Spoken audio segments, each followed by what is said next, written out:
You're listening to a special episode of the NEPA Freethought Society Podcast, recorded and streamed live on December 19, 2011. Today's episode features a debate on the topic of, does the Christian God exist? Joining us today are Reverend Marcelle Dotson and Justin Vacula. My name is Mark Reiner, and I'll be the moderator and timekeeper today. First, I'd like to say a few words about our organization. The NEPA Freethought Society is a secular discussion and activist group located in the northeastern Pennsylvania area. The group is intended to be a coalition of non-believers comprised of atheists, secular humanists, skeptics, agnostics, rationalists, etc., predicated on support and community. The group gathers monthly to discuss any pertinent issues and fully intends on defending the rights of the secular when and where appropriate. We maintain that the separation of church and state is important, and critical thinking should be prevalent in all areas of life. More information about the NEPA Freethought Society, including upcoming events, meetings, special guest speaker appearances, and much more, can be found at the nepafreethought.org. Our podcast is now available for free on the iTunes Store and through nepafreethought.org. You can also subscribe through an RSS feed. We're also now live streaming episodes on our website at nepafreethought.org/news/livestream and have integrated Skype for callers. Our Skype handle is NEPA Freethought. Comments, concerns, questions, and suggestions can be sent to jvacula, that's JVACULA, at nepafreethought.org. You can find this email address in the contact tab on the home page of our website. Both debaters will now introduce themselves and talk about why they're here today. I will then discuss the format of the debate, some guidelines, and we will then begin with Reverend Dotson. Good morning. Thank you, Mark. I'm Marcelle Dotson. I'm the pastor of Field of Grace Community of Faith. We're a new United Methodist church starting in the Wilkes-Barre area to serve the greater Wilkes-Barre area. Our mission is to be a diverse church that is Christ-centered and helps people to be more Christ-like in character. And our vision is to become a church that represents a vision seen in the last book of the Bible, Revelation, where there's a multitude of people. And so our vision is to represent that multitude, diverse people of different colors, languages, backgrounds, where everyone feels welcome and accepted regardless of who they are, where they've come from, their socioeconomic status, or the language in which they speak. And so we work very hard at being a very inclusive community, and are very intentional about naming ourselves a community that embraces all people and gives people an opportunity to feel like they belong and are accepted regardless of who they are. A little bit about yourself? About myself? I'm not a native of this area, which is sometimes very obvious to people. I'm originally from Massachusetts. I have served the United Methodist Church in Connecticut, in Massachusetts, in Maine. I moved to this area in 2009 after spending 3 months doing volunteer work in Guatemala in a program called Camino Seguro. And it's a program that works with the families who live in the city dump of Guatemala, in Guatemala City. And so worked in the enrichment program for the children, helping them to do better in school, and did that for a couple of weeks, but then spent the rest of my time there working with the moms who wanted to learn how to read and how to write, as well as how to do math in order to improve their lives so that they could find work beyond working in the dump. I'm someone committed to the ideals of equality and justice for all people. I'm firmly committed to diversity and believe that we all need to work in ways that help us to learn to understand and work with other people. And so that's why I'm taking part in this debate. I think Justin's a pretty cool guy and really wanted an opportunity to have this interchange with him, but also to provide an opportunity for others to see that people of different viewpoints can engage in civilized and respectful conversation. Thanks. Justin? I'm Justin Vacula, author of justinvacula.com, a blog about atheism, theism, philosophy, and so much more. I'm an active, outspoken atheist in northeastern Pennsylvania. I'm the co-organizer, spokesperson, and board member of the NEPA Freethought Society. I received a large amount of media attention in 2009 for challenging the constitutionality of a holiday display at the Luzerne County Courthouse. I graduated from King's College in Pennsylvania with degrees in psychology and philosophy, a minor in professional writing, and a distinguished award in philosophy. I write for Examiner.com as a Scranton Atheism Examiner. I write for American Atheists No God blog, and I'm the host of the NEPA Freethought Society Podcast. I issued a public debate challenge to the religious of northeastern Pennsylvania on behalf of the NEPA Freethought Society in August of 2011, mainly as a response to the amount of criticism and hate mail I have received from theists. I also, like Marcelle, want to have an intelligent, respectful, and level-headed discussion. I'm very happy today to be joined by Reverend Dotson, the only person so far to accept and follow through with the debate challenge. Some may say that debates like this are pointless, but I obviously disagree. It's important to consider these issues for very practical reasons. Debates like this also should have great intrinsic worth. Just because we can't be 100% certain about things, we can still, and often do, survey the reasons for our beliefs and come to adequate conclusions. Philosopher Jonathan Van Big writes, "There is no reason whatsoever to think that believing the truth is always impossible. The best that could be claimed is that there is no guarantee in any given case that we have achieved the state of believing the truth. Perhaps it follows that we should not hope for the chimera of infallibility." Okay, the format for this debate will be as follows. The debaters will first present their opening statements in a allotted time of 10 minutes, and then Marcelle will start arguing for the existence of the Christian God, and Justin will follow arguing in the negative. First rebuttals, 10 minutes each, will follow. Justin will respond to Marcelle's opening statement, and Marcelle will then respond to Justin's opening statement. Second rebuttals, 10 minutes each, will follow. Justin will respond to Marcelle's first rebuttal, and Marcelle will respond to Justin's first rebuttal.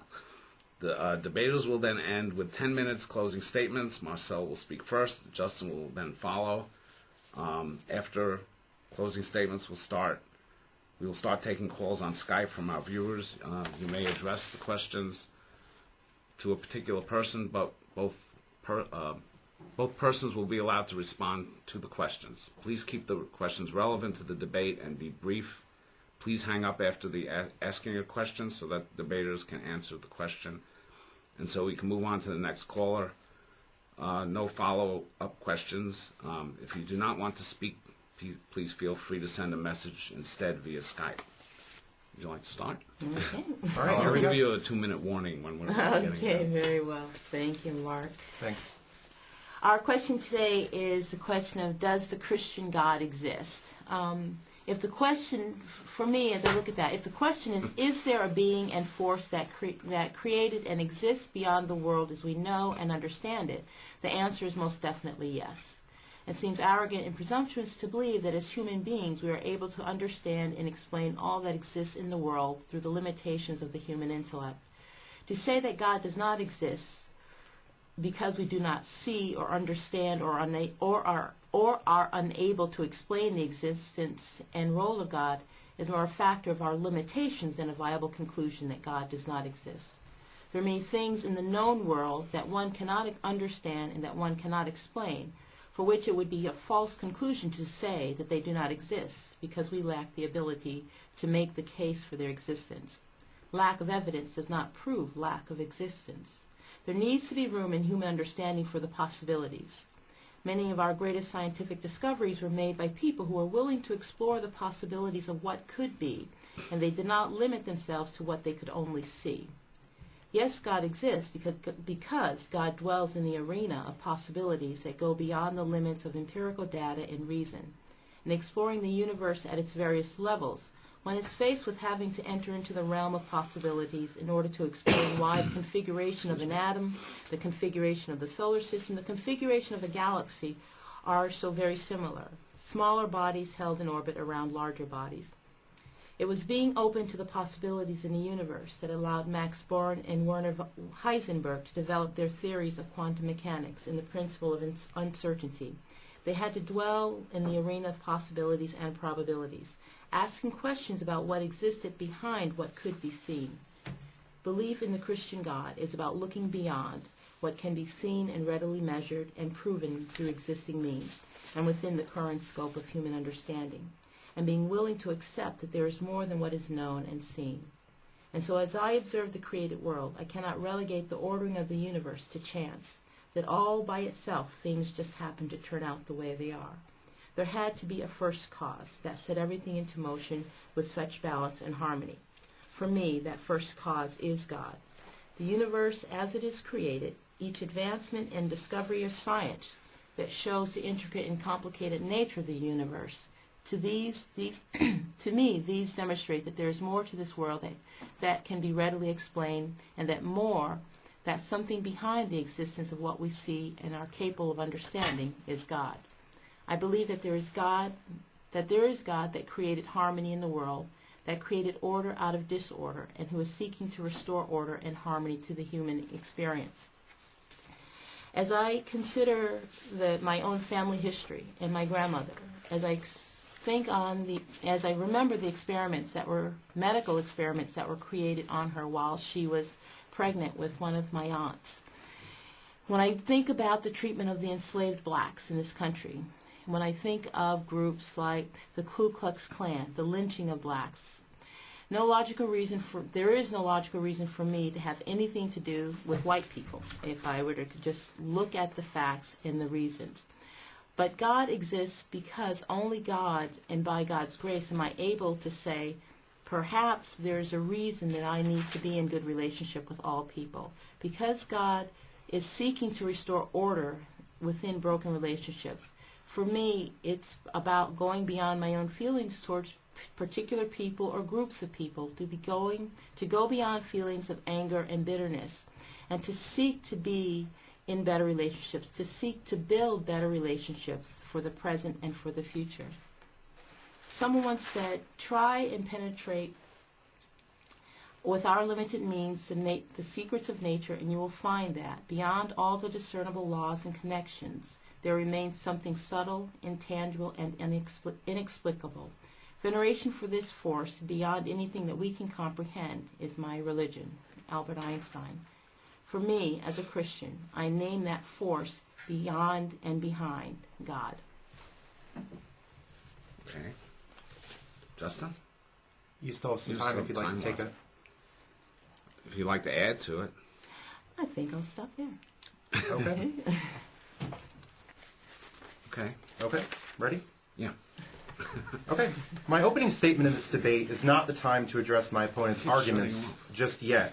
I will present 3 arguments today to undermine belief in the Christian God in my opening statement, and will refute my opponent's opening statement in my first rebuttal. Keep in mind that in order for my opponent to win this debate, she has to meet the burden of proof. It is not up to me today to disprove the Christian God, but rather it is up to my opponent to erect a case for Christianity. Argument 1. The problem of natural evil. The problem of natural evil is a well-known argument against Christian belief. Christianity maintains that an all-loving, all-powerful, and all-knowing God, an omni-good God, created the universe. When one looks around the earth, though, one sees an egregious amount of unneeded suffering.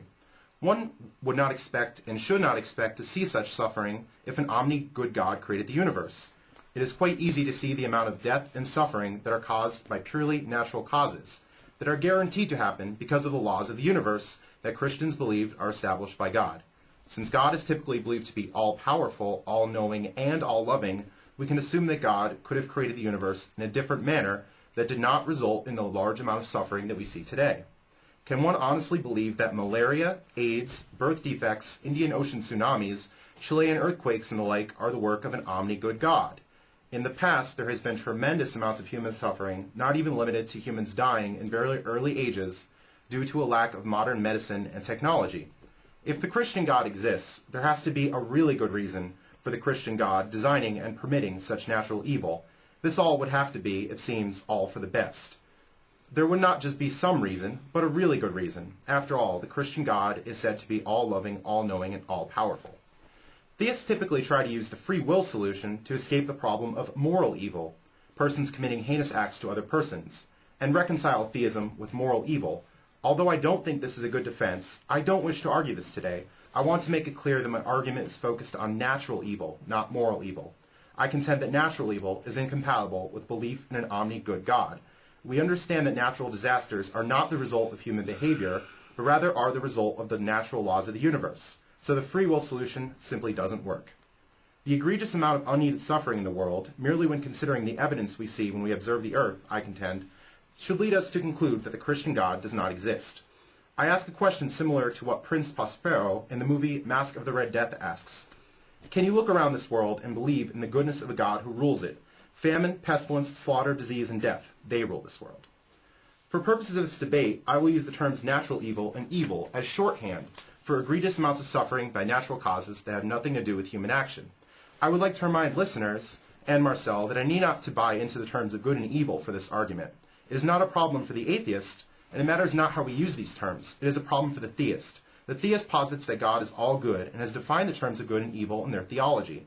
They believe God is a supremely good being who is all-powerful, all-knowing, all-loving. Additionally, the phrase problem of natural evil has long since been used. Many know what it means, and I'll use it in this debate. Argument 2, the implications of the evidential problem of good. My second argument mainly focuses on issues raised in a paper by philosopher Stephen Law titled The Evil God Challenge. Many of the common arguments given for belief in a creator God attempt to establish that belief in a creator God is justified, but these arguments do not establish the moral properties of a creator God, and that is what this debate is about. The existence of the Christian God, not just any God, is being debated.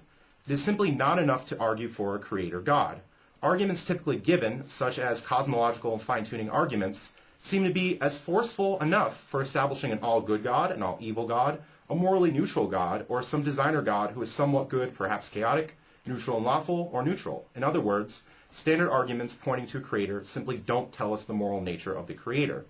My opponent, and almost everyone listening to this debate, does not believe, I would assume, in an all-powerful, all-knowing, and all-evil God.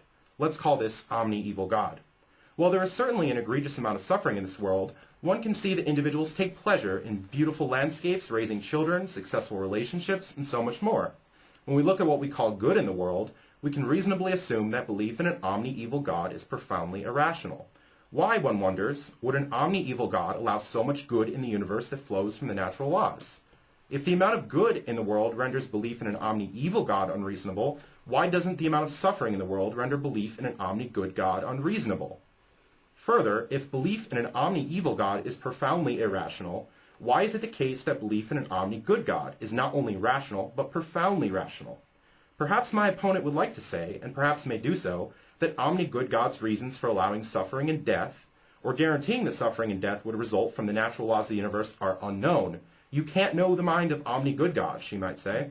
My response to this hypothetical is, you can't know the mind of an omni-evil God. My response to defend an omni-evil God obviously is irrational, and it is similar to that which a theist may give to address the problem of natural evil.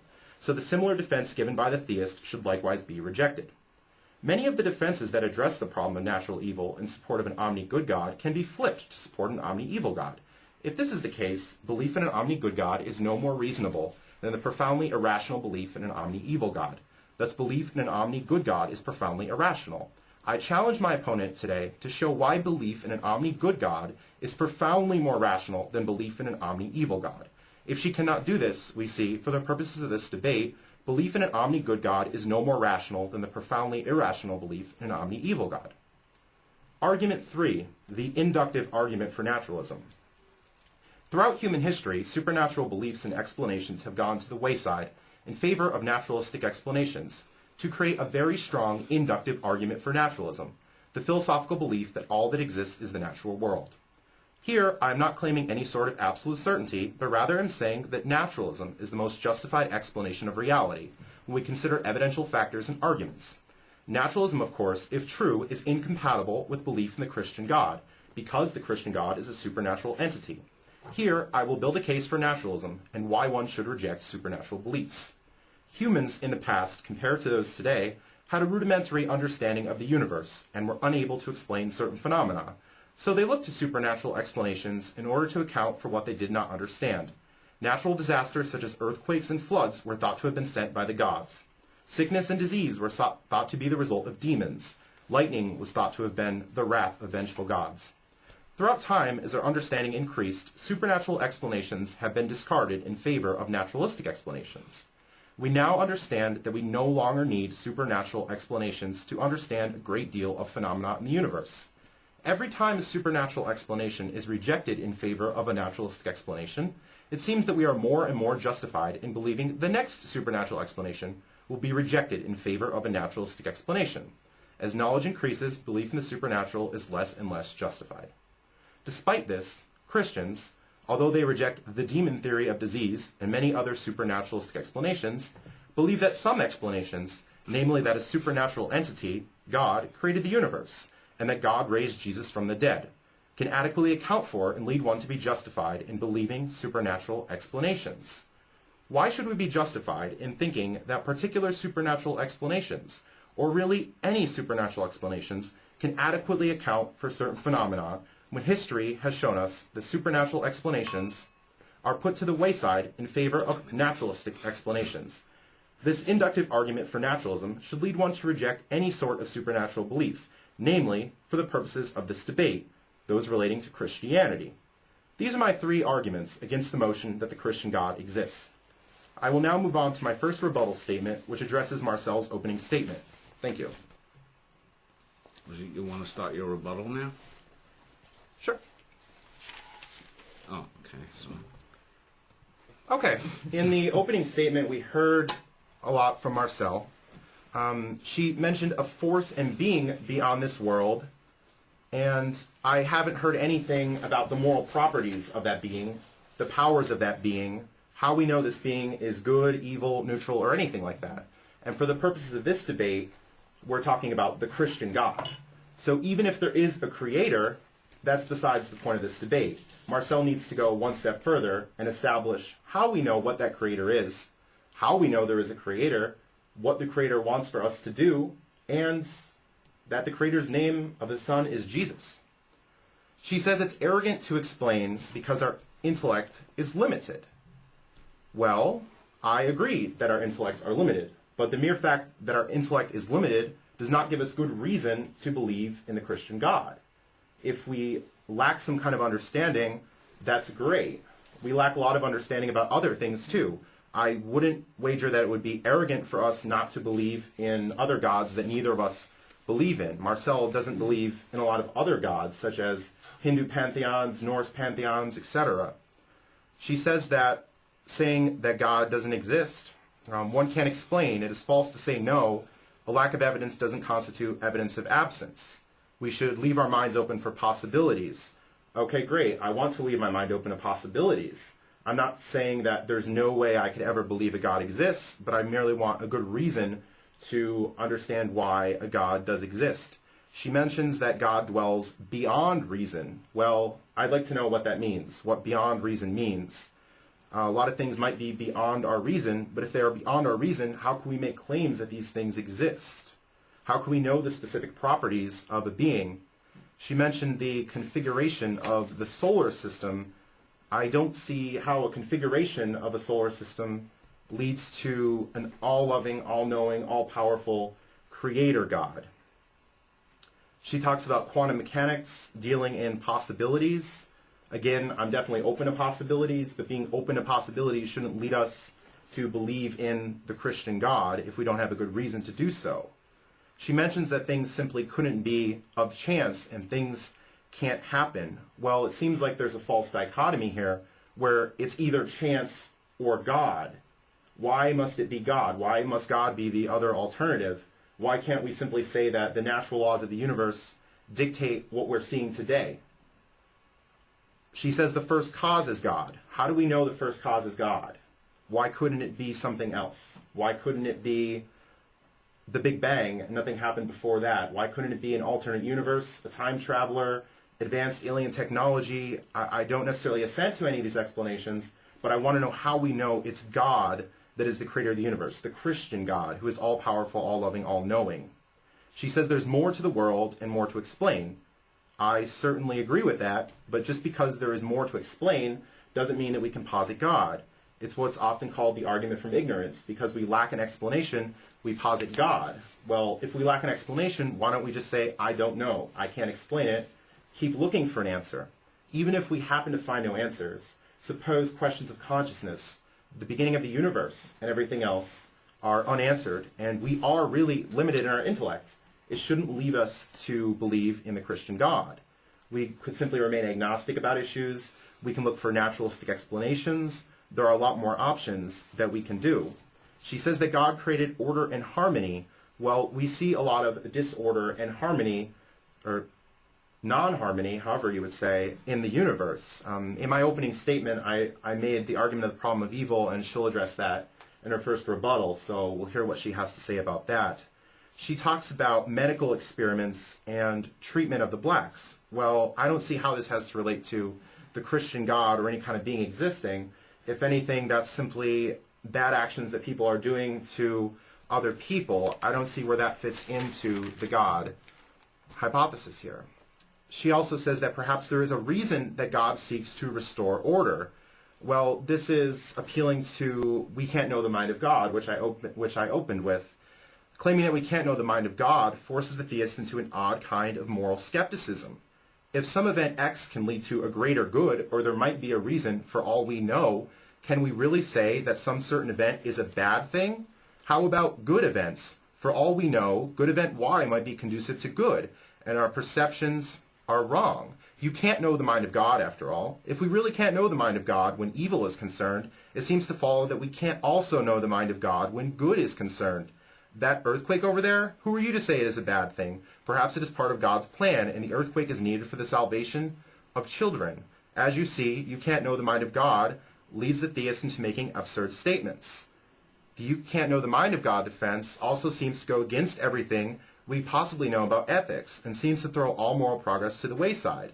If we can't know the mind of God, clearly all moral philosophy is a waste of time. Everything we can claim about ethics is flawed because, for all we know, all we say is undesirable could be desirable. As hard as we try, it seems, if we can't know the mind of God, we can't ever confidently make tenable claims about ethics. We can't know the mind of God seems quite contrary to what theists typically claim. They will say that adultery, murder, rape, killing children for the fun of it, and so much more are immoral. If it is the case that we can't know the mind of God, how can we possibly say that we know the mind of God when these certain issues are concerned? Why is it the case that we can know the mind of God when some issues are concerned, and such issues, without even appealing to God, seem quite evident, such as the egregious suffering of animals and humans? Theists say, even though these issues are quite evident, there has to be a reason for it. Well, why do we say that there? Why can't we appeal to that in other areas and be moral skeptics? Saying we can't know the mind of God seems to be an ad hoc defense that renders belief in God unfalsifiable. For the analogy of sorts, suppose I claim that there is a unicorn in this room. You can look inside and do not see such a unicorn. You have good reasons before even stepping into my room that unicorns do not exist. There is no reason to hear the unicorn. But when you try to find the unicorn, I can say things like, the unicorn is invisible, shy, incorporeal, immune to detection. You'd be justified in saying that my belief was irrational, because nothing you can say, even if you listen to my defenses, could ever serve to show that belief in God is false. Much in the same way the unicorn belief is irrational, so is the belief in God when the believer says we can't know the mind of God because there might be a reason. It's excusing away. We can look around the universe and see that there probably isn't a good reason, for all we know, that God would have to permit certain evils and suffering. Knowledge is based on what we know now. When we consider knowledge, knowledge is provisional. It's based on what we know now. Appealing to you can't know X or know a reason for X because something in the future might come up seems to lead us to total agnosticism. When we consider knowledge, hopefully, we can understand that our claims ought to be the best representations of reality based on the current given evidence. While we certainly can be wrong about everything, all we can possibly work with is what we know now. If we were to globally apply we can't know, we would have to be agnostic about everything, it seems. For all we know, of course, we could be part of a computer simulation. The world as we know it now is an advanced program run by someone in an alternate universe. We don't believe this because we don't find any good reasons to believe this. We simply don't. Shall we be agnostic about our moral beliefs? Shall we be agnostic about other things we know? I don't think so. You can't know the mind of God leads the theist into utter moral skepticism. Asserts that our notions of right and wrong are untenable, seems contrary to everything we know about the world now. That makes theistic belief unfalsifiable, and it appeals to the question. A question putting out there for all we know. I don't think For All We Know is a good reason to believe in God. Thanks. Okay. Marcelle? And so mine is... You're going to do a rebuttal to Justin's opening statement. Okay. Okay. It's interesting, Justin, it's very interesting listening to you talk, as always. And in terms of your arguments, in terms of natural evil, this omni-good God, and why this omni-good God would allow bad things to happen, as well as, the natural world. And I guess I'll start with the natural world. The natural world as seen and as seen and experienced by the way we see it, by the way we view it. You did not hear, and you will never hear me use the word supernatural. I will look at beyond what we see. I may describe things as beyond our knowledge, beyond our expertise. And so for me, God doesn't necessarily have to be something that's supernatural. God possesses characteristics and properties that are beyond our understanding. And so to say that the supernatural, when we look at the natural world and then try to say that these are the things that exist within the world, the things that we can see, the things that we can touch, the things that we can prove, and the supernatural stuff we can't prove it, doesn't exist, we can't see it. For me, God does exist within the natural world, but in a way that is beyond our comprehension. I don't use that term supernatural. It has too many other connotations for me. But I do believe, as I read, as I see, as I experience the world, there are things that I just can't understand. And I'm willing to say that I don't understand them. I'm also willing to say that perhaps there's something more beyond my knowledge behind this. And I think it is human nature to want to give it a name. That is who we are. And so I give it a name, God. Others may give it a name of something else. And so I don't go with supernatural versus natural. I think that God exists within the natural world, and that can be seen, that can be touched, that can be experienced. But it also is based on how one views the world, and through what kind of window, through what kind of lens one views the world. You also had talked about almost the two coming together, the problem of natural evil, as well as why an omni-good God would allow natural evil to occur. I can't know the mind of God either. That's not one of my terms. Other people may use it. I don't. Natural evil, yeah, it exists in the world. Earthquakes kill people, floods kill people, famine, disease. Having lived in Guatemala for 3 months and seeing people living in the city dump, knowing of people who were killed because of the way the trucks operate and just push the garbage in regardless of the people being there. Is that an action of God? No. Could God have prevented it? Probably so. Why God didn't prevent it? Why God did not prevent that? I don't know. Why God allows natural earthquakes or earthquakes to happen? I don't know. But I see earthquakes as a part of the natural order of the world. They do happen. The reason why God allows them to happen, I can't tell you that. I can't tell anyone that. I can't tell anyone why a mother decides to kill her children.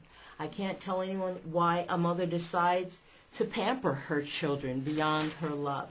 A lot of these things don't fall into reason. They can't be explained logically. They're part of who we are as humans and part of the way how the world operates. If God is omnipotent, all-loving, all-powerful, we shouldn't be able to see evil in the world. Why not? Again, I can't tell you who God is. I can tell you about some of the properties and characteristics of God that I've experienced in my life, that others have experienced. I can't fully explain all the actions or all the events that happen in this world in relation to who this God is. And I don't see that as a failing of the Christian God. I see that more as a failing of humanity and what we are able to posit, what we are able to determine and figure out on our own. Science has shown us that there's a lot that our brains are not capable of doing. I'm willing to believe that experience of God, the personhood of God, the qualities of God exist and could be explained maybe after we've evolved a while and our brains are able to comprehend that level of nature, that level of the world that we cannot see and understand now. But that's not enough for me to say that the Christian God does not exist. Everything that I know, everything I've seen, everything I've experienced in my life points to a God that exists. Help when I've needed it. The survival of my grandmother and other members of my family through very horrible situations in this country, some of which were done in the name of God. You know, should I rationally still believe in that same God? Well, I do. And it's because belief in and of itself isn't about what we can see and prove. It comes from somewhere else. And wherever that someplace else is within the psyche of humanity, that's where that understanding and that knowledge and that acceptance of God also comes from. And so within that, I can say, yes, suffering occurs in the world. Yes, God is all loving and all powerful. Why God has not done something about that, I can't prove that God hasn't responded. Perhaps God responded in a way that was beyond my understanding and beyond my comprehension. I haven't been through an earthquake. I've lost friends due to earthquakes. But at the same time, while they were buried under rubble and during those events, they maintained a belief and a confidence and a faith in this Christian God, even while, knowing that they were going to die, which, regrettably they did. But it didn't shake their understanding or their belief that there was still a God there, even in the midst of dying, as a result of an earthquake. And for me, it's also not about God, again, not being able to do or not doing for us, but our capacity to understand how God is acting in the midst of those circumstances and our limited capacity to understand that. Again, I'm not going to say we can't know the mind of God. I think we can know something of the characteristics and properties of God. I can't know the mind of anyone and why anyone does what anyone does. But the fact remains that people do act in certain ways. God acts in a particular way that's beyond my way of understanding it. And so that's where I am. Okay. Because I know he was going to beat me soon. No, you have a couple more minutes. Let's see. I'll go from there. Okay. Okay, so now Justin can respond to Marcelle's rebuttal. Okay. Second rebuttal. All right. You got the timer? Oh, yeah. Sorry. Okay, so if you remember in my opening statement, I used 3 arguments to undermine Christian belief. Argument 1 was the evidential problem of evil, maintaining that an omni-good God is incompatible with the amount of unnecessary egregious suffering that we've seen in the universe. Argument 2 was the implications of the evidential problem of good. And in Marcelle's rebuttal, I heard nothing attesting to why belief in an omni-good God is profoundly more rational than belief in an omni-evil God. My third argument was the inductive argument for naturalism, which shows us that a lot of supernatural beliefs have been rejected throughout history, and we seem very inductively justified in rejecting supernatural explanations. So I'll take Marcelle's arguments in order. She talks about how God isn't a supernatural claim, and he's part of the natural world.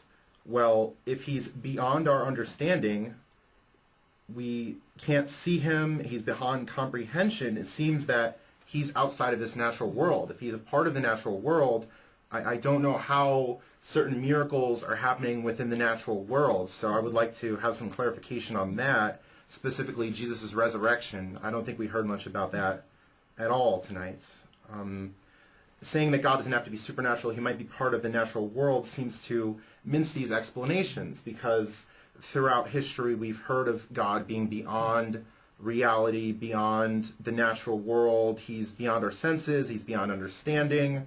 So just to give it a name of God seems to really not get us anywhere. And I don't see how the moral properties come out of God either.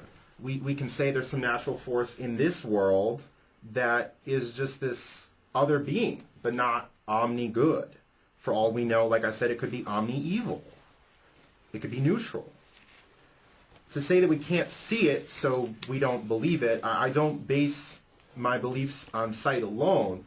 I'll definitely accept philosophical arguments that are a priori and without experience to believe in a Christian God, but I haven't heard any of those. She says she doesn't use the mind of God defense when responding to natural evil, but saying that there could be something we don't know seems to me that exact move. Saying that there could be a reason. I don't know the reason. We don't have this explanation, but there could be a reason in the future. Well, why have the skepticism on this and say that natural evil serves as a defeat of Christian belief? When we consider other claims, perhaps I were to postulate that Lord Zeno exists, according to Scientology. For all we know, there could be a reason. Lord Zeno is beyond our understanding, but she rejects belief in Lord Zeno. So I don't understand why she believes in the Christian God or any of these moral properties. She says, I don't know why earthquakes happen. Why doesn't she just say earthquakes are incompatible with belief in the Christian God? Why not do that? We see many other claims that we discard because we have good evidence to assume otherwise.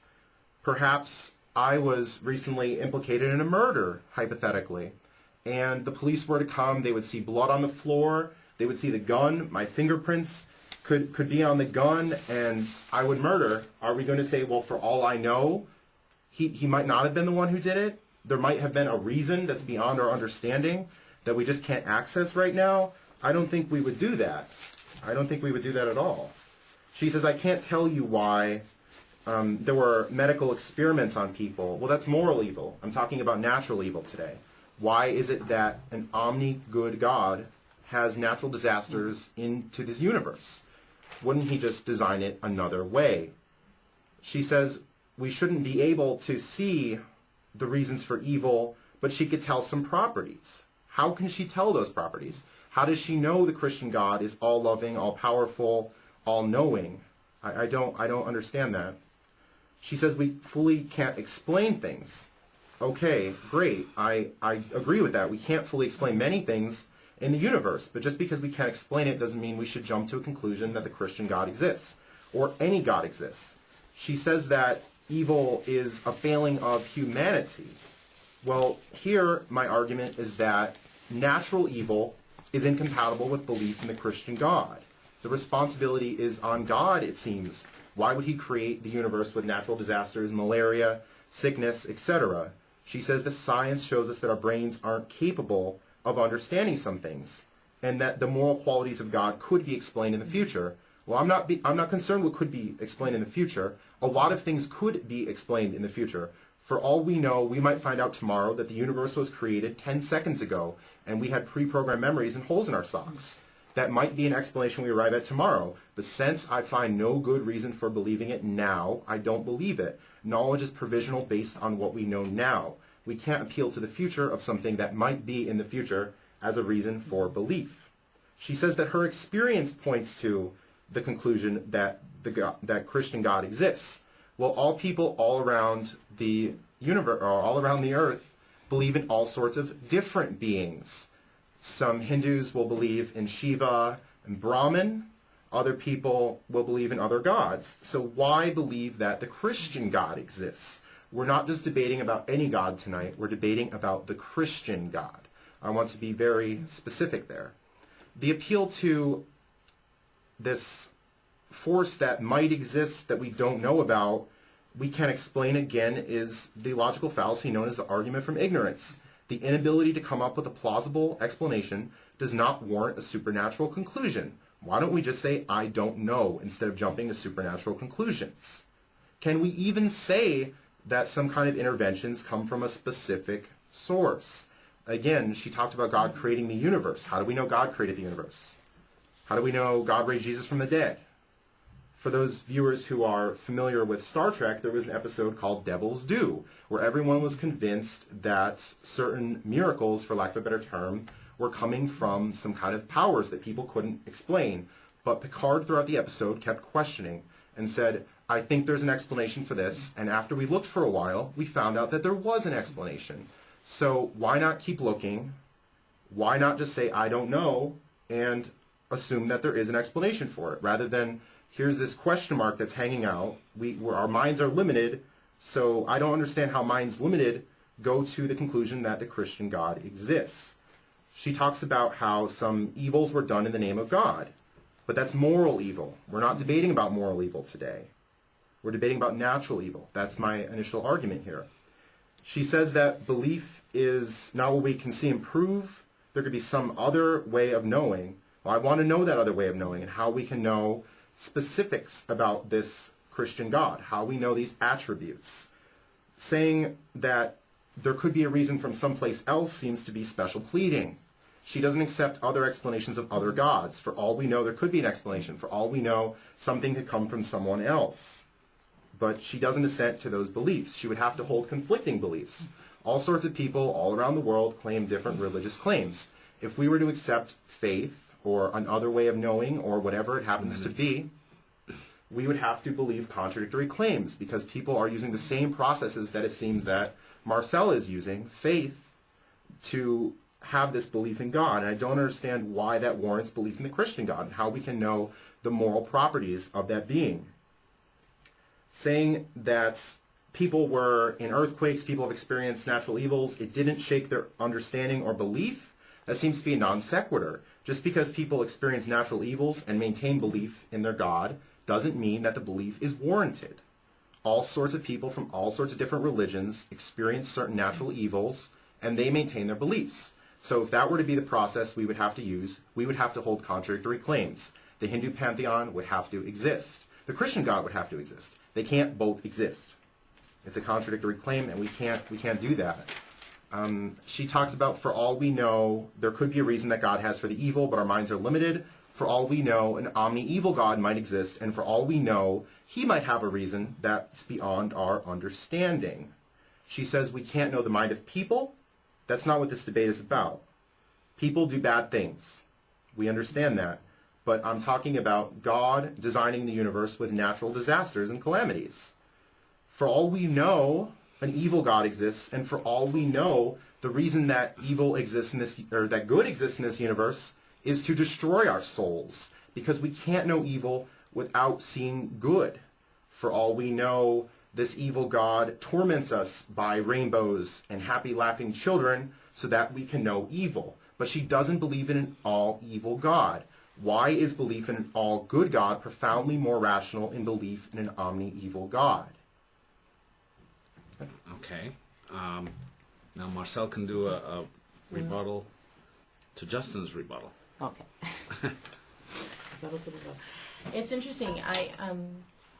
You use the word belief a lot, Justin, and I go back to that word because the one thing, by definition, belief isn't something that comes from evidence or reason. Belief is something that we hold deep within ourselves that we cannot always explain.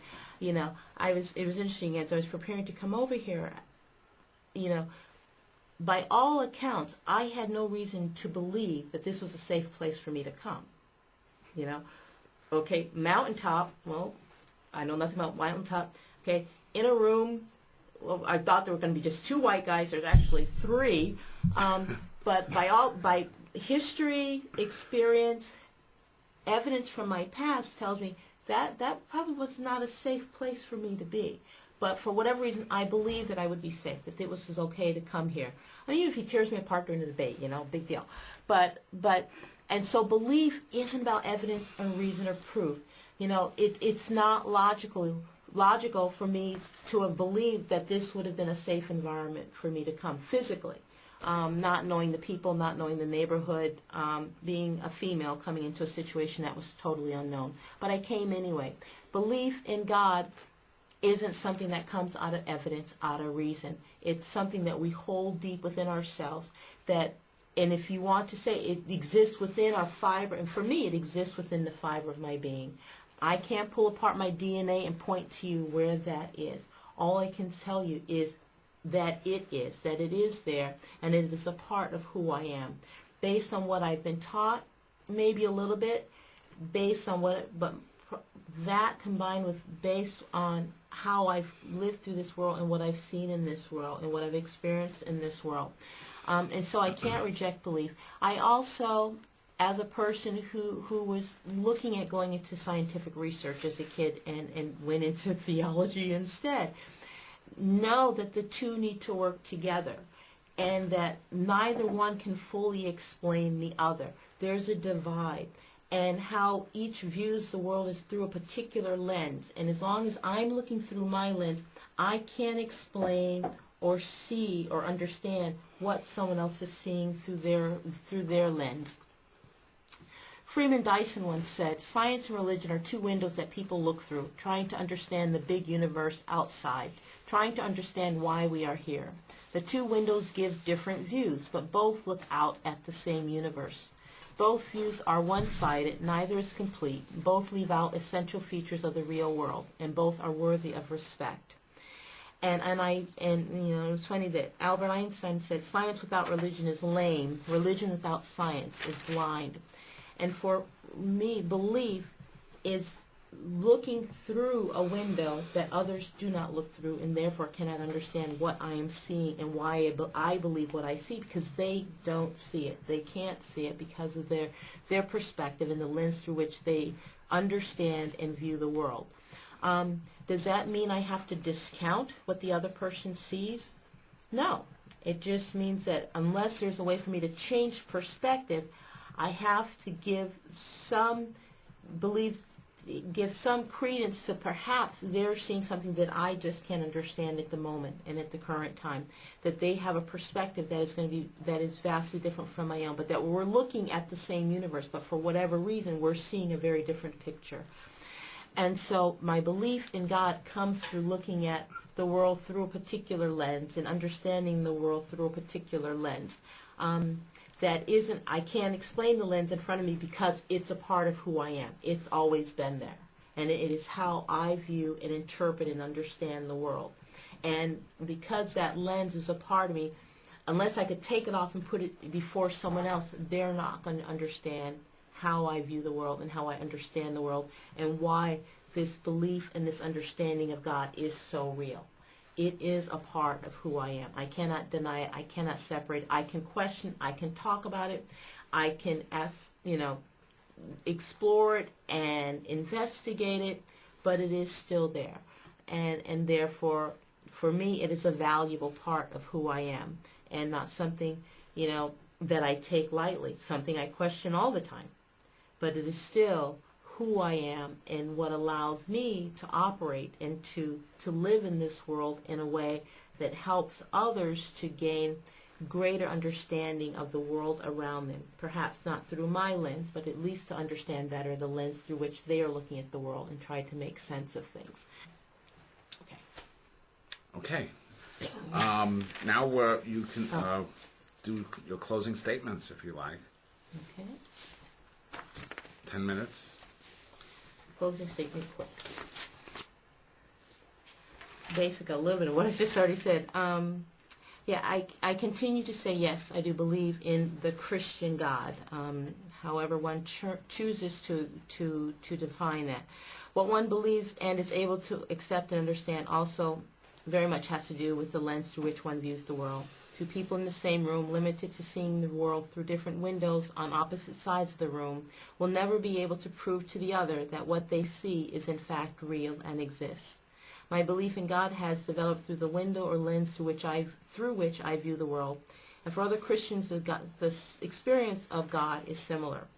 I cannot begin to understand the world on a macro level if I am attempting to use a microscope to explore it and to view it, just as I cannot begin to understand the world on a micro level if I am trying to look at it through a telescope.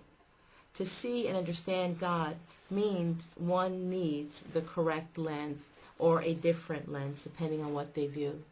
Evil is real in the world. It is when a person or persons hold their truth as absolute and try to impose it upon others. Lack of compassion, mercy, understanding, lack of love for others, leading to disruption of order and balance.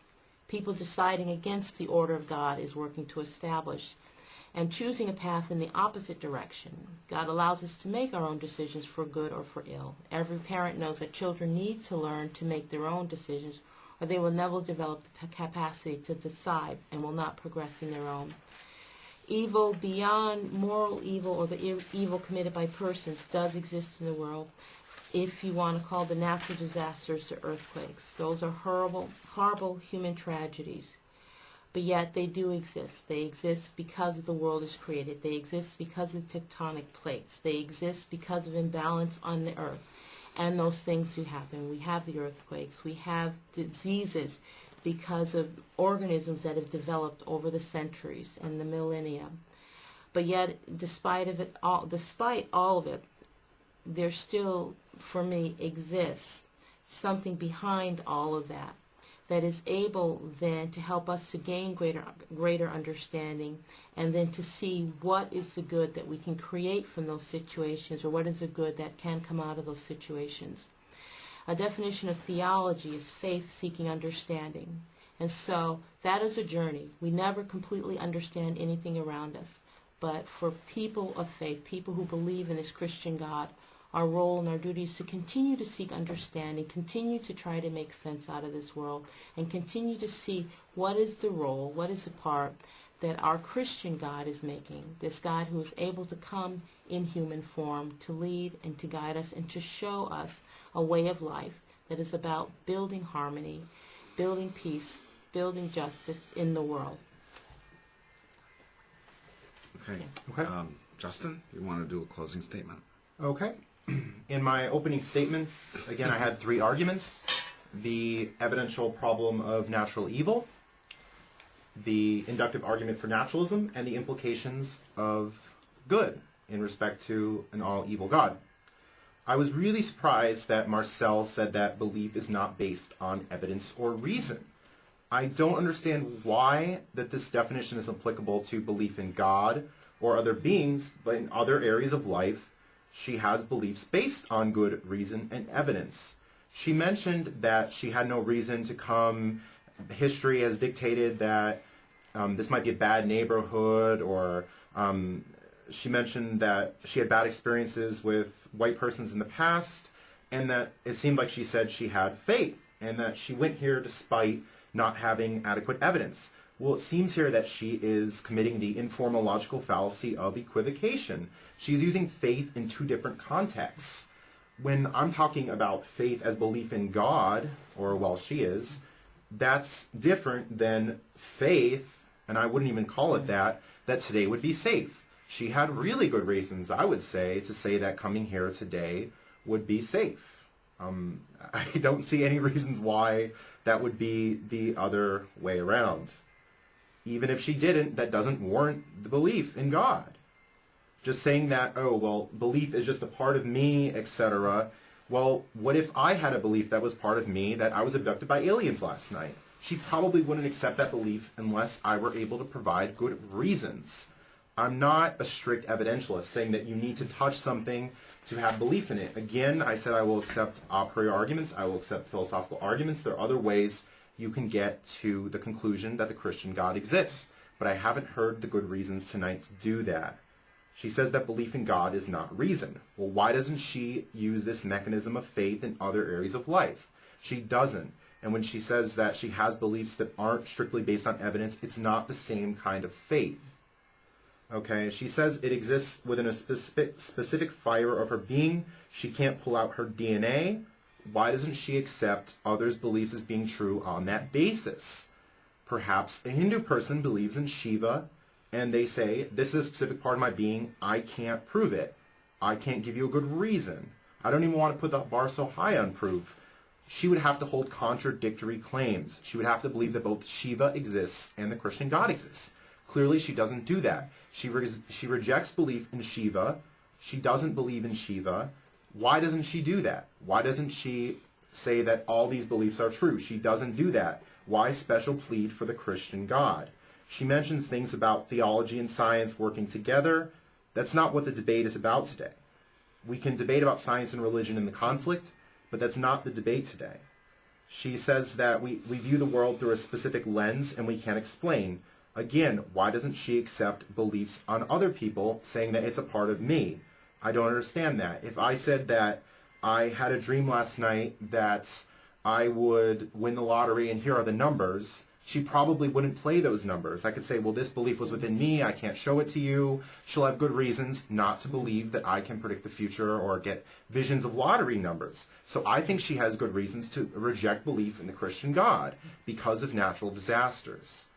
Why would an omni-good God allow natural evil to exist? Why would an omni-good God create the universe in such a manner that death is inevitable, that there is egregious suffering that is unnecessary? It seems to be incompatible with an all-loving being.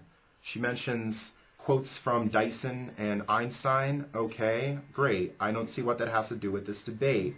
If we're going to appeal to Dyson, Einstein, whoever else who may or may not believe in the Christian God, that's an argument from authority. What we need is good reasons, not just because someone said it. We need a good reason. The burden of proof tonight was on Marcelle to show that there are good reasons that the Christian God existed. I haven't heard those reasons. She said that there's conflict between science and religion, or that there's not. Okay, great. Suppose there is, suppose there isn't. That doesn't lead us to the conclusion that belief in the Christian God is warranted.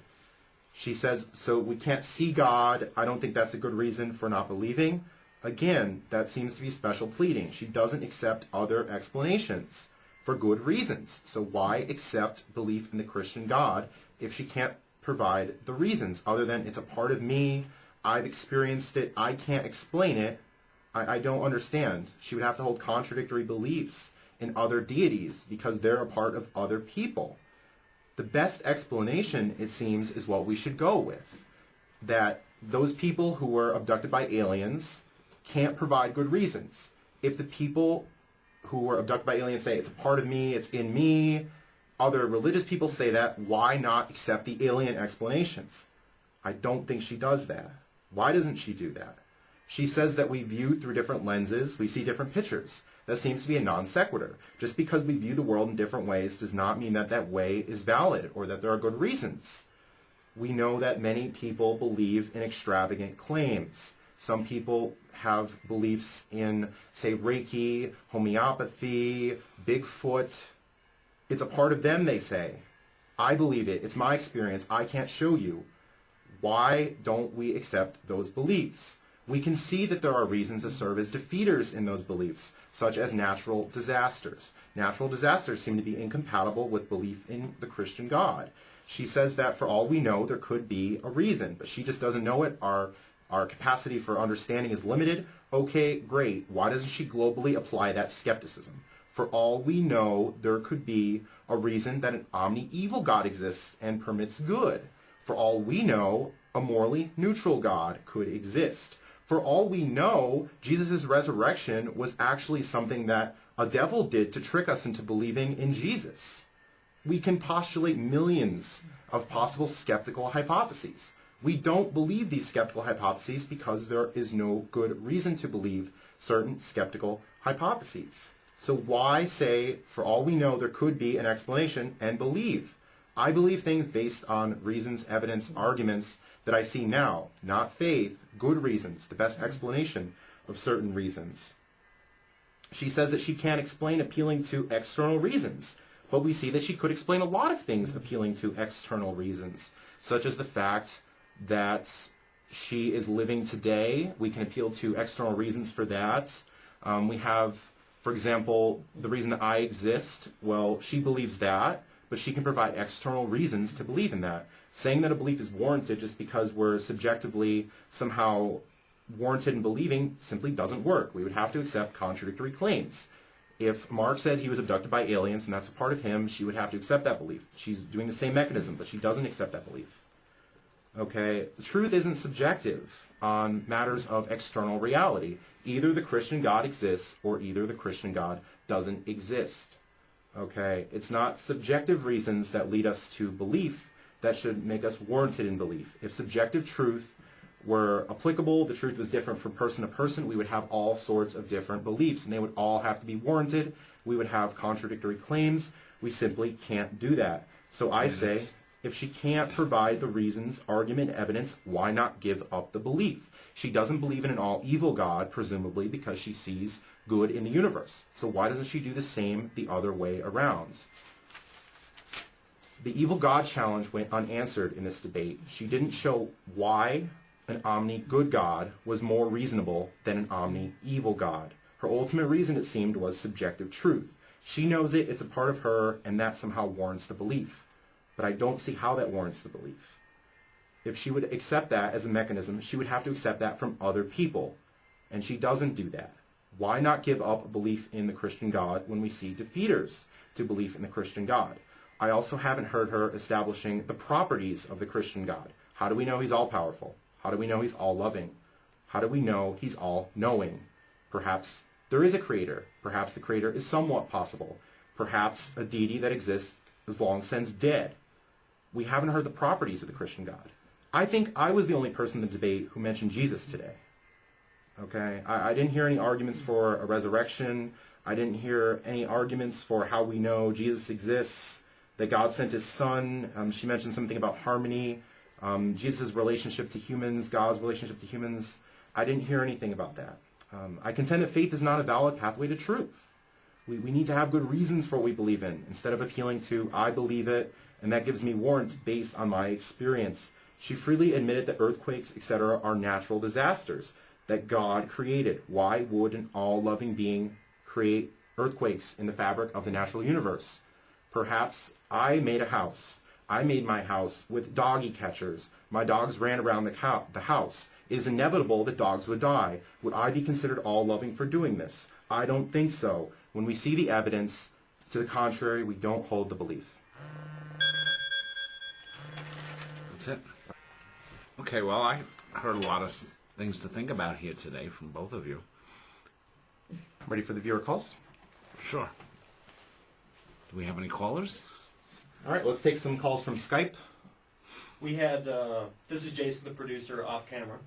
We had 2 questions come in that were messaged to me that I would like to ask for them from our viewers.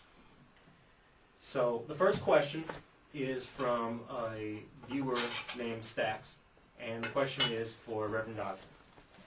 Stax asks, are you willing to at least admit that on the surface, the whole Christianity story sounds a little far-fetched to us outside non-believers? Yes, it does. I guess I would be willing to admit that it does sound so far-fetched to those outside. Okay, I'd like to respond to that. Okay. The reason it sounds far-fetched because a lot of the Christian claims are not coherent with what we know about the universe. So I simply reject it. I mentioned the inductive argument for naturalism. We've seen that a lot of explanations, whether Marcelle would call them supernatural or not, have been rejected throughout history. We need not appeal to external entities. Let's shave away the God explanations.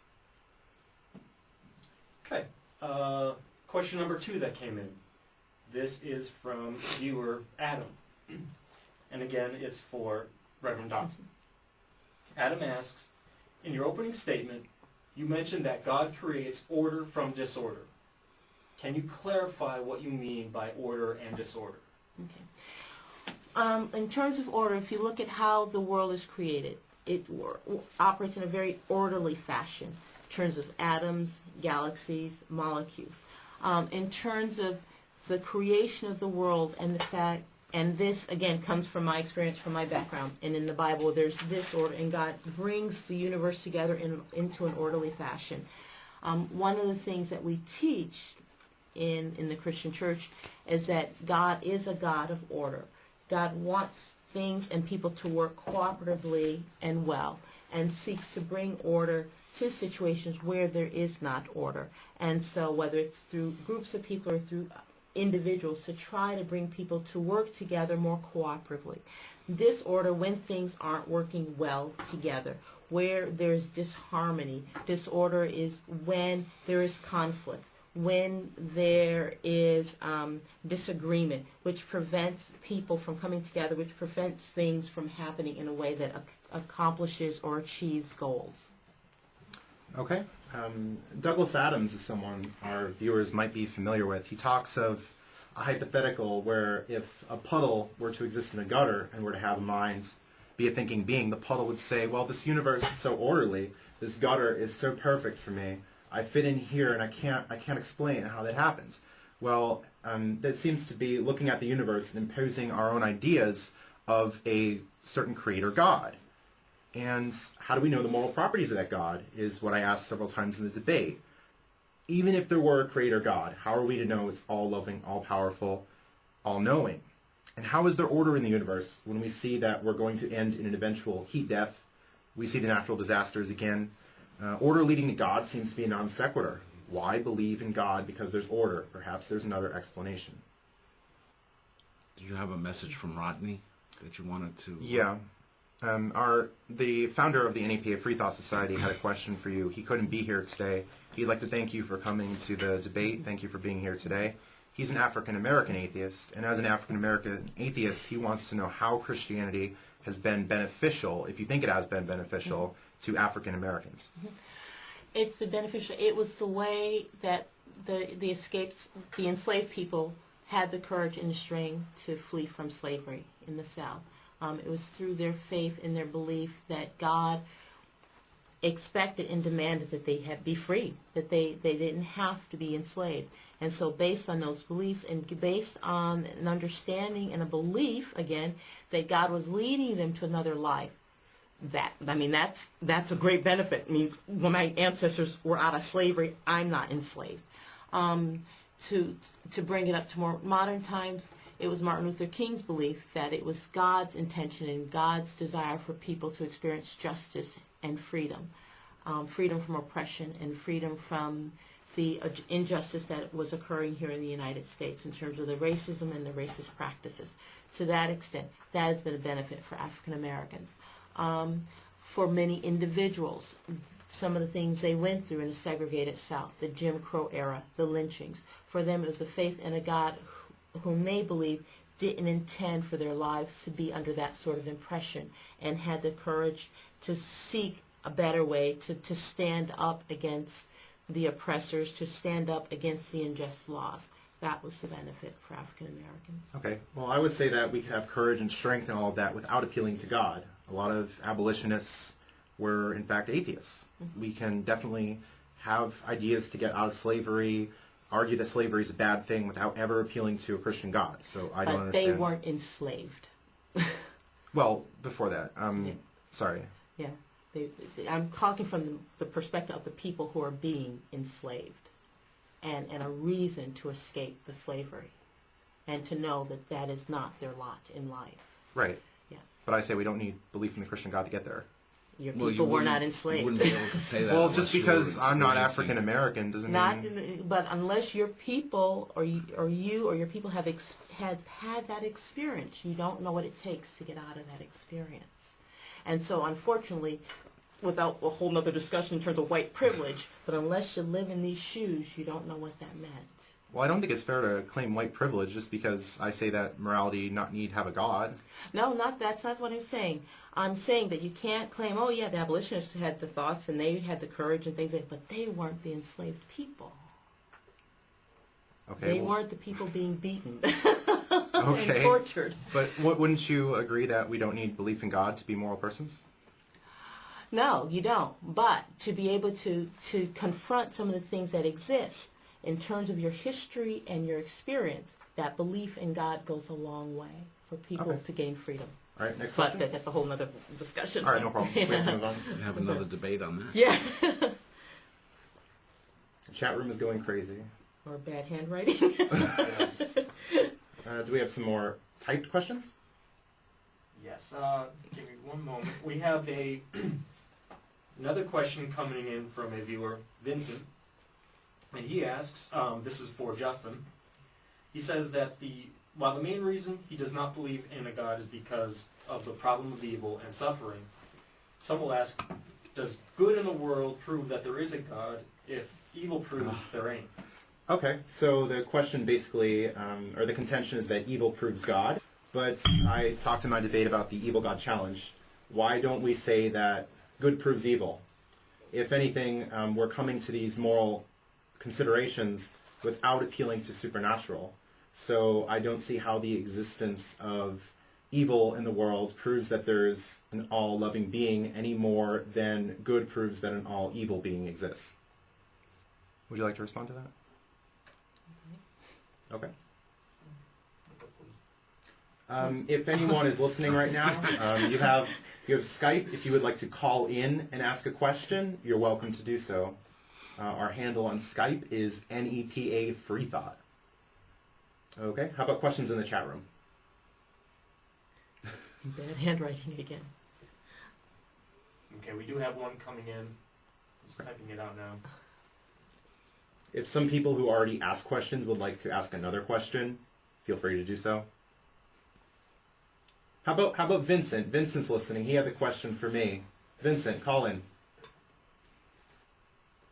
Okay, to comment more on this evil proves God idea, we have a common thing called the Euthyphro dilemma that many atheists might be familiar with. It's the idea that if we're going to appeal to God for some kind of moral absolutes, we want to ask the question of, does God endorse something because it is good, or is it endorsed by God because it is good? It seems to be the case that if God endorses things and that makes them good, then morality is arbitrary. God could simply command anything and it would be good. So clearly there has to be some kind of external standard here. We don't need supernatural explanations, as Reverend Dotson explains, to come to moral conclusions. I don't see how any arguments for morality would lead to belief in the moral properties of a certain God as being all loving. Okay, we do have another question that came in. Okay. This one is from Reap Hayden. That's their handle name.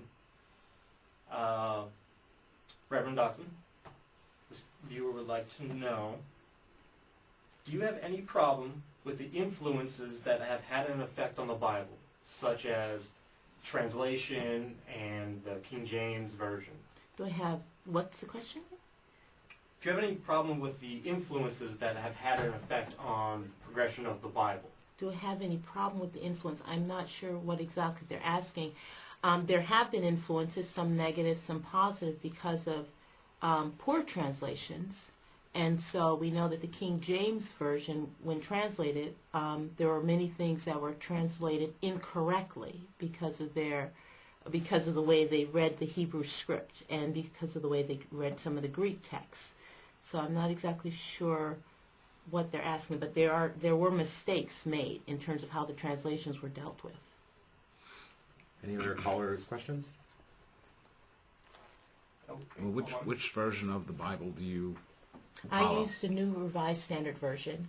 I also use the New International Version. I also use the Common English Bible, because the Common English Bible is the most recent translation and was Translation from the Hebrew and the Greek, and made to put into modern language so that it's more readable and better understood by people. Whereas the NRSV is a more scholarly translation, so it doesn't flow as well when you're reading it. So my follow-up would be, why don't you accept other holy books as being some kind of reason for belief? A lot of people will say that they draw upon holy books as reason for belief in particular gods, so why not believe in the other gods? I never said I didn't accept them. I own a Quran. I worked really hard trying to get a copy of the Mormon Bible, but they wouldn't give me one. I have one at home. And so I've never said I don't believe them. I have used text and quotes from other pieces of religious literature because I believe there's something that can be learned from all of them. Okay. We have another question from Carla, again for Reverend Dotson. She's curious to know Marcella's thoughts on black atheists. Do they not walk in the same shoes as black Christians as far as their belief? Yes, I guess they do. To be perfectly honest with you, I've not met a black atheist, so I can't comment further than that because I've not had discussion and conversation with someone from that perspective. Rodney is the founder of the NEPA Freethought Society. He's a black atheist. Mm-hmm. From the book Kaffir Boy, written by Mark Mathabane, I don't know if you're familiar with that book, but Kaffir Boy is a coming-of-age story of a boy who lived in apartheid South Africa. And he said that he can look around the world and see that there are no miraculous happenings, and he doesn't accept the Christian God primarily because he sees no reason to believe that there is any kind of intervention of the Christian God. So how would you respond to that? That's just perspective. I've spoken with other folks who have seen interventions of the Christian God in their lives and in situations. And again, it comes out of life experience. Some have not for whatever reason, some have. I have a friend who had a physical disability and saw that healed. So there will be some that will say that wasn't a miracle, that was something else. He firmly believes it was an act of God. And so, is it real? Is it not? He believes it is real. It happened. His body was different afterwards. So why not accept the Hindu saying that Shiva intervened? I don't know Shiva. And so, but he's not a Hindu. He's Christian. His belief is in God, and that was the one he called upon for healing. And so when his healing was granted, that is when he believed granted it. Get a Skype call? Oh, Okay. So, sorry. Oh, no, that's fine. That's all right. Hello, caller? Hello. Can you guys hear me? Yep. Could you please say your name, where you're calling from? My name's Reep. I'm calling from California. Okay, nice to have you on. What's your question? I just wanted to say I think Justin looks very handsome today. Thanks. And I wanted to follow up on the Bible question was mine earlier, and I wanted to clarify on that a little bit. I was curious if the Reverend had a problem with the translation because the Bible is supposed to be God's Word, right? I mean, that was her position. That wasn't my position. No, But I it wasn't. believe it is God's word. How? No, what are you asking? What's your question? I was just curious, I would need to know, is that your position, or the question's kind of mean? Now, there are different ways of understanding that. Do I believe it's that God wrote down what's in the Bible? No. Do I believe that God inspired human beings to write it down? Yes. Do I believe that human beings make errors? Yes. And why do you think God would allow human beings to write it down and make errors if it was going to be kind of like our guidebook to life? I'm just curious.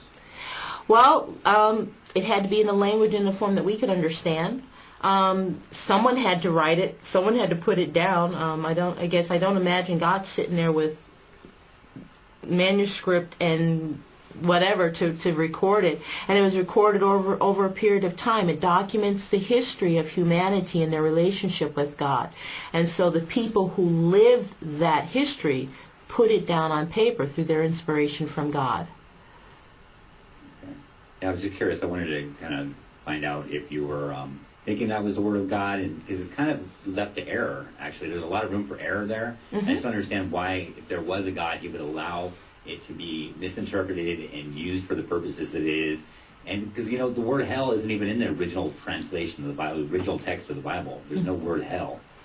But yet we've got this place, hell, that people are sent to. And I'm just curious what your thoughts Yeah, are. and that word hell, how people interpret it, Sheol, how they interpret it, Hades, human beings. And unfortunately, we're not perfect.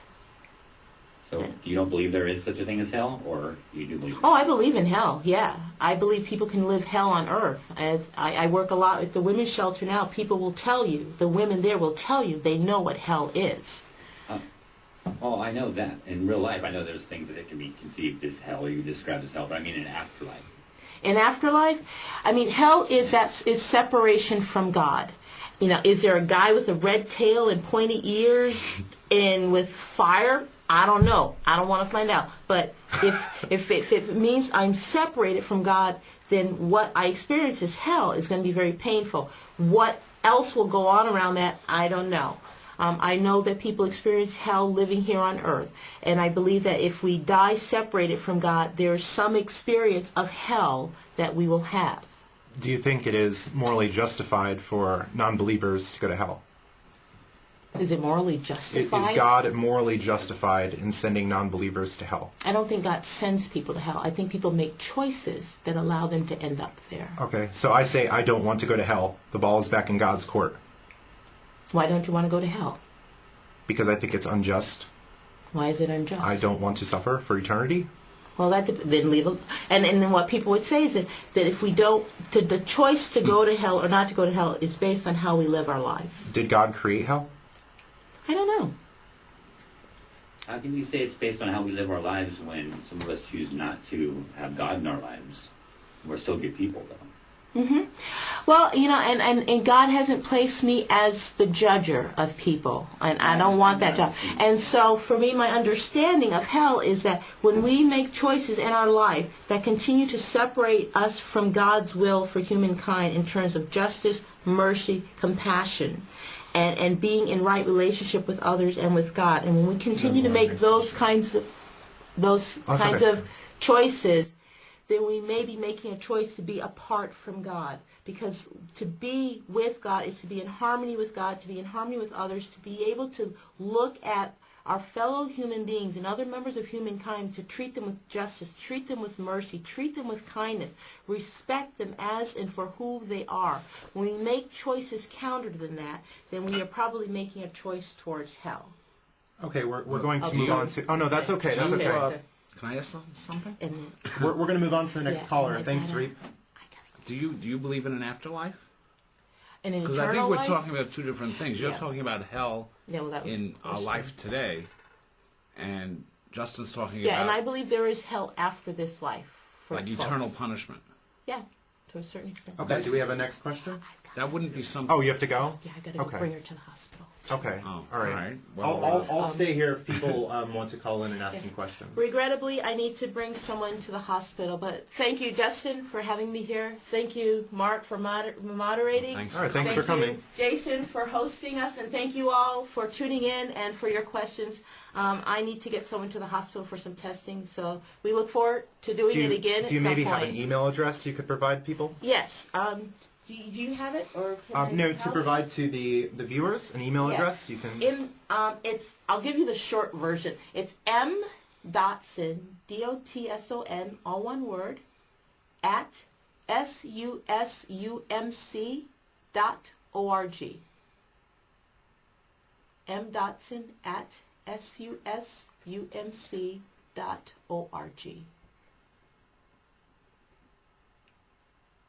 Okay. Thank you Thank all. you. Thank you, Justin. Thank Thank- you, Mark. thanks for Thank you, coming. Jason. You're welcome. We're going to remain broadcasting. If someone would like to call into Skype and ask a question, type a question, I'm free to answer them.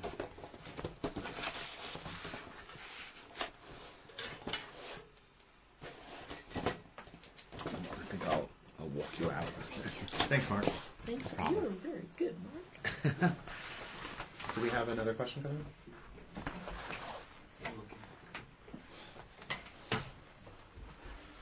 If there are any theists in the chat room, it would be awesome if you called in. Give Justin a hard time. No, he's got the red button. We do.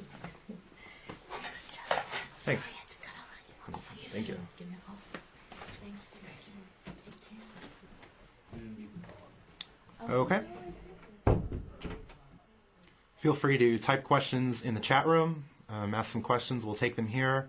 Maybe make some comments on the debate, what you thought about it, and what arguments you liked, didn't like. Maybe some responses to Marcelle, some of my arguments. I know many of you would love to have stayed and chat with her, but unfortunately she had to go. What do we have? Maybe Reep would like to call back in. Reep was our only caller. Sorry for cutting you off. I wanted to get through for other people asking questions. Justin, there is a question for you off of the message board here from Andrew. Okay. Regarding the second argument, Okay. given perfect being theology, it is quite obvious that an omni-eternal God would not have any great making properties. What do you think of that? Okay, so that seems to be an ontological response to the evil God challenge. I don't understand why an all-evil being wouldn't have the properties of all-powerful and all-knowing.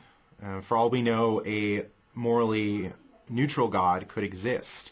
I'm not sure where exactly he's going with that, if he's trying to get into the greatest conceivable being or something. It seems to be ontological in nature. We have a caller? Okay. It's Reap again. Okay. Welcome back, Reap. Hey, you can hung up on me. I was hoping other people would call in and ask questions for Marcelle or me. I know how it goes. It's cool. One thing that kind of I was thinking about while you guys were talking is the concept of good and evil. There really is no good and evil to even argue about. If you get down to it. Well, for purposes of the debate, and I mentioned in the initial argument, I can run the evidence. Okay. I can run the evidential problem of evil as a moral nihilist and say there is no good and no evil, but theists define good and evil within their theology, so the problem of evil is a problem for the theist. I call it the problem of evil mainly because that's what many people understand it to be. It is a problem with them trying to understand it, too. We have a different caller? Okay, we have a different caller. Thank you. You want to take the other call? Yeah, we could take you later? Okay. All right, next caller. Who do we have? I believe she dropped off the line. Maybe she'll call back. Maybe she'll call back. If there are any theists in the chat room especially, we want to get you involved.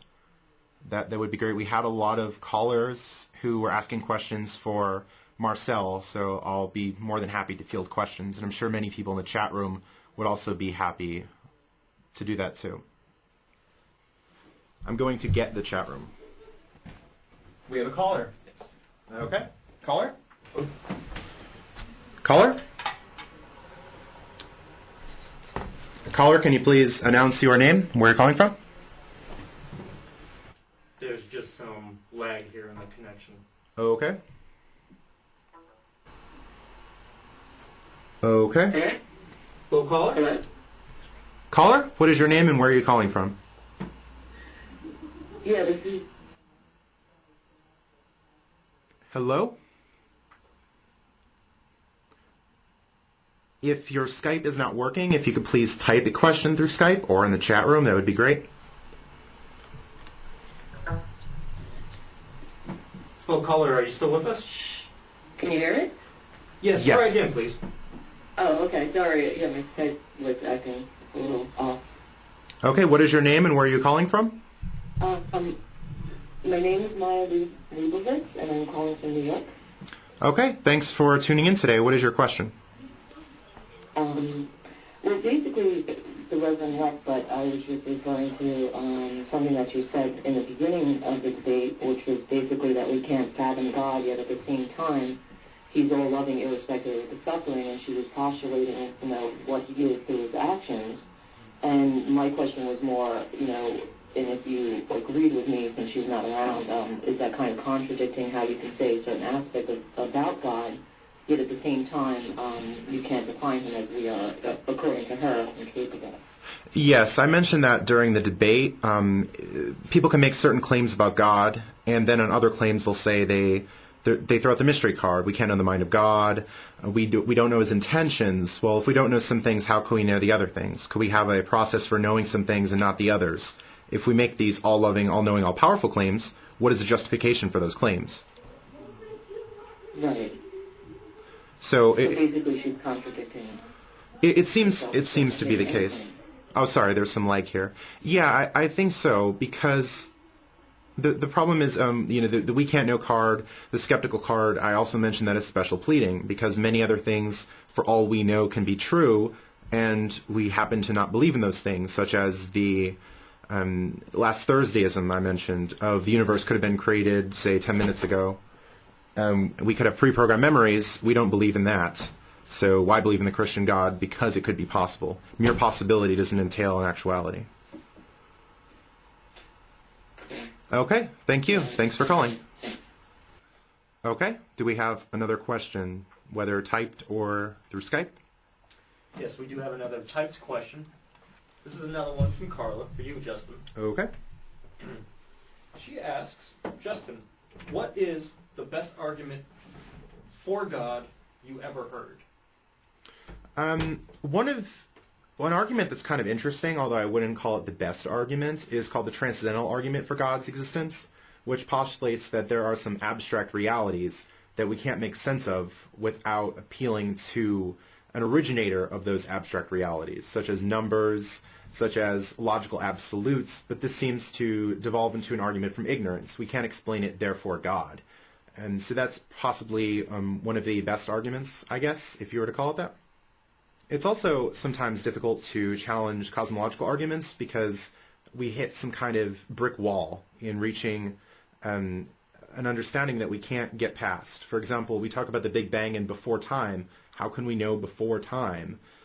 As not being a physicist and just being a layman and things like that, it's often difficult. But as I mentioned earlier in the debate, that we shouldn't know the moral properties or infer moral properties of a being without an argument getting there. So cosmological arguments seem to be useless in establishing the Christian God. Do we have another question? Let me review. It's hard to say what the best argument is when I don't think any of them work. So Vincent says, why is the creation of the universe appealing to God untenable? Well, as I mentioned earlier in the debate, we seem to have no good reason for inferring the moral properties of that being. I think we can go into cosmology and talk about those things.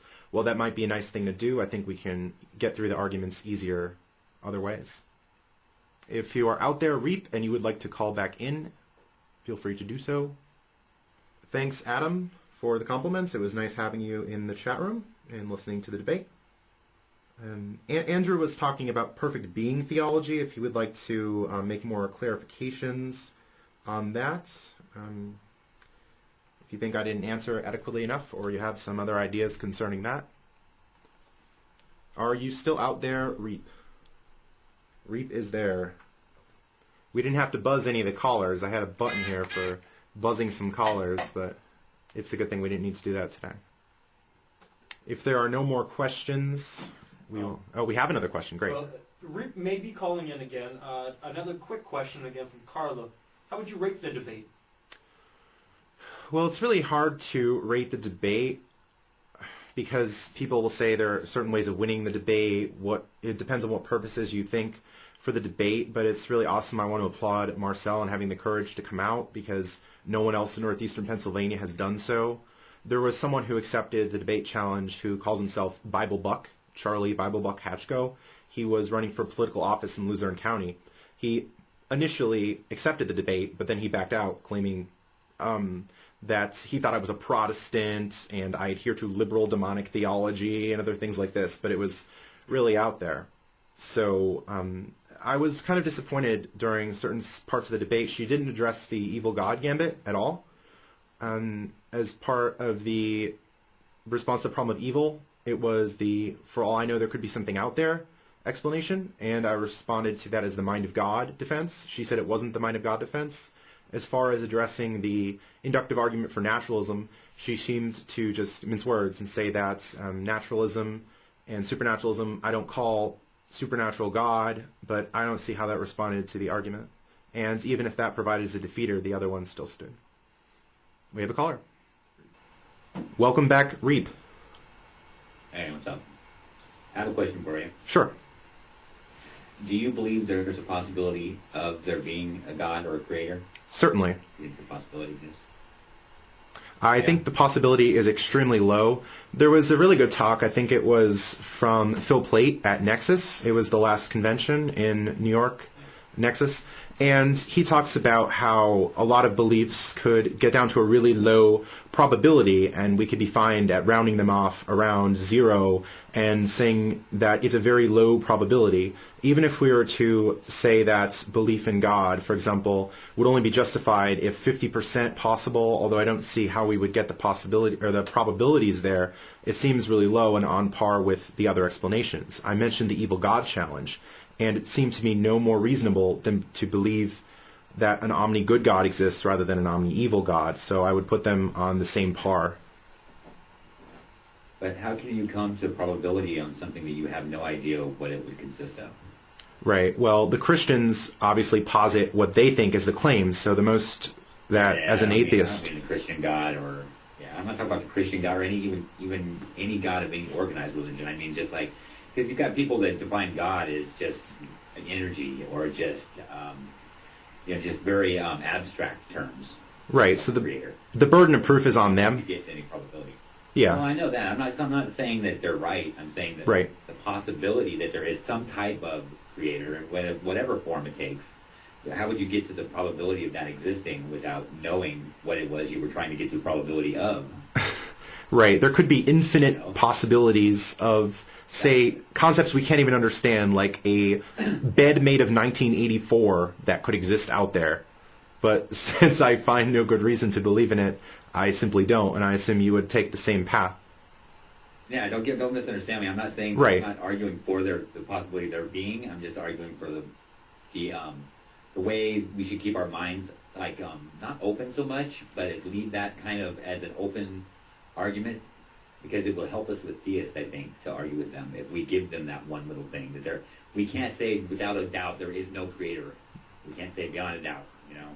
Right. In the beginning of the debate, I mentioned that it's not about absolute certainty, that saying that we shouldn't believe, or we can't hold beliefs because we can't be 100% certain seems to be a red herring. And I quoted philosopher Jonathan Van Vig, who said something like, if knowledge is only had to be absolutely certain, summarizing or paraphrasing, that we shouldn't hope for the chimera of infallibility. So I want to base knowledge on what seems to be the most reasonable interpretation. So I leave that's one of our strengths, though. I mean, giving that to them, I mean, that's one of our strengths. We can use it as one of our strengths anyways, because if we make them own any organized religion that I know of, if you make them own their God, then you can take it and it's easier to disprove their God exists, because that God's made by man.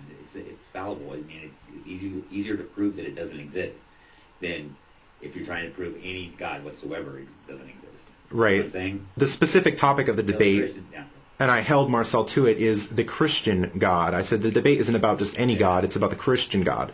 So you need to defend those claims. And that's the route I took in the debate. Did you feel did you feel bad because you knew she wasn't going to be able to win?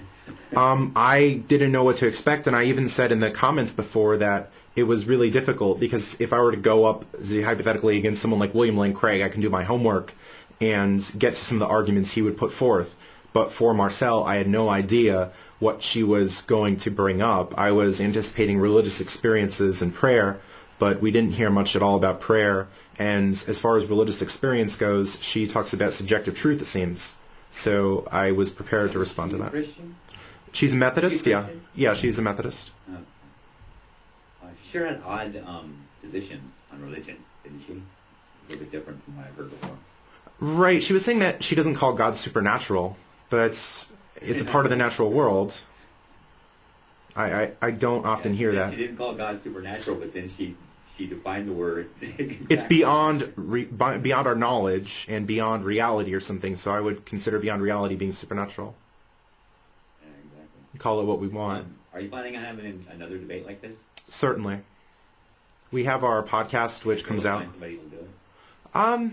I'd hope so. And now since we're streaming online and everything, we could have people call in through Skype and do the debate that way. But it would be nice to get people sitting here. I mentioned in the introduction to the debate that in 2009, I challenged the constitutionality of a nativity display at a courthouse.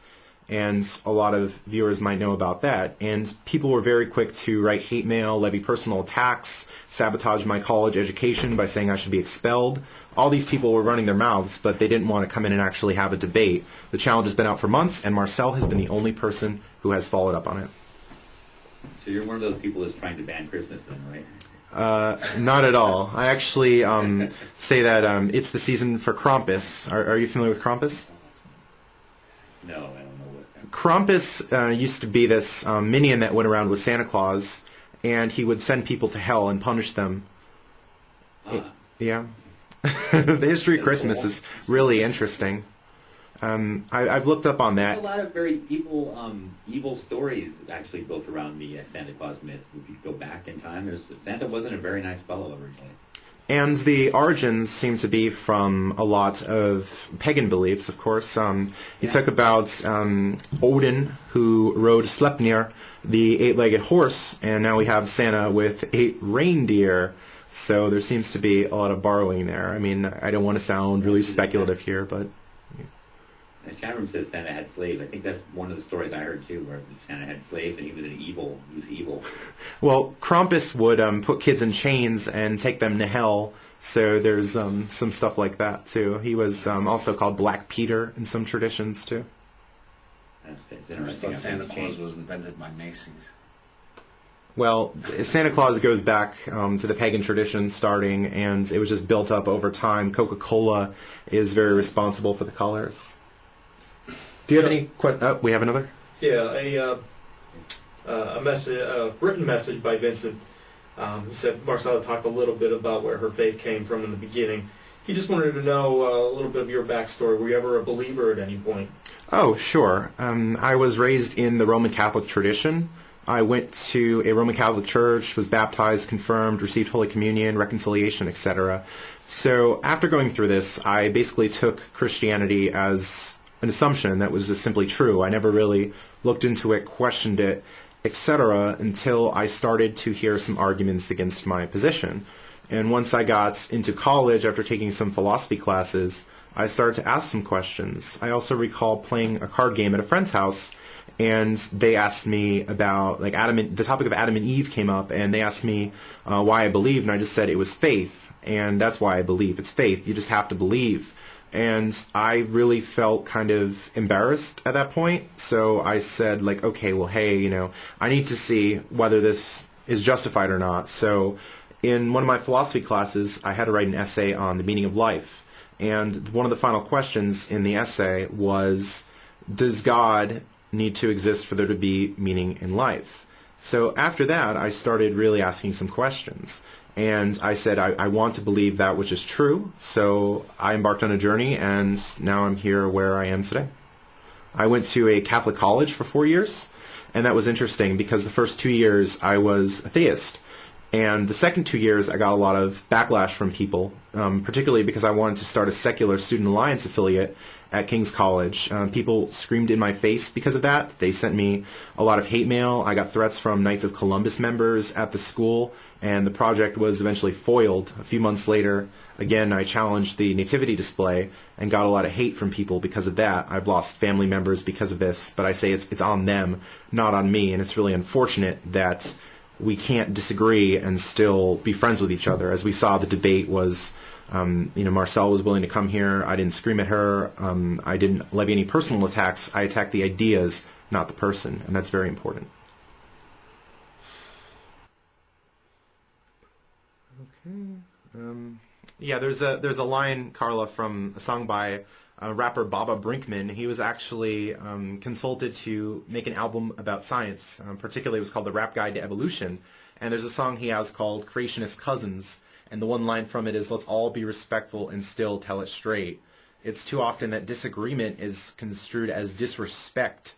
And that's really horrible. People, I think, at large have bought into this lie that you shouldn't challenge people's beliefs. It's rude to do so. You should just leave people alone. And I totally reject this. I think that talking about ideas and discussing our differences is very important. And we need to do this more often instead of just going back into our caves and not experiencing what others believe.